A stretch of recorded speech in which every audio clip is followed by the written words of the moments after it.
হবে না। আপনারা যতই বলেন এই ভারতপন্থী রাজনীতি এবং হাসিনা রাজনীতি হবে না বাংলাদেশে আর কখনো।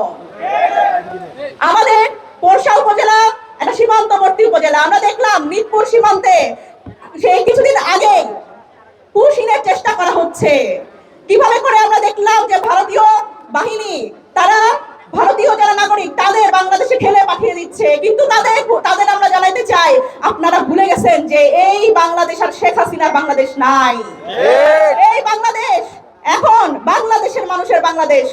শেখ হাসিনা এমন একটা সংগঠনের প্রতিনিধিত্ব করত যেই সংগঠন ভারত ভিত্তিক একটা সংগঠন, যার হেডকোয়ার্টার দিল্লিতে। সুতরাং এই দিল্লি ভিত্তিক কোন সংগঠন বাংলাদেশে আর রাজনীতি করতে পারবে না। হাসিনা আমলের এইখানেই শেষ। এবং এইটা আমাদের যে সরকার, বিএনপি সরকার, তাদের বুঝতে হবে।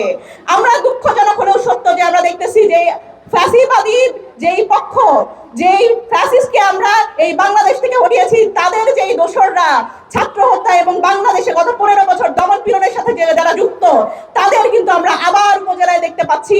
উপজেলা চেয়ারম্যানরা আবার ফিরে আসছে, ইউনিয়ন চেয়ারম্যানরা আবার ফিরে আসছে, কিন্তু আমরা দেখছি যে প্রশাসনের কোনো হেলদোল নাই। আমরা জানতে চাই এই কোন সমঝোতার রাজনীতি বিএনপি করতেছে যে এলাকায় আবার আওয়ামী লীগ পুনর্বাসন করতেছে।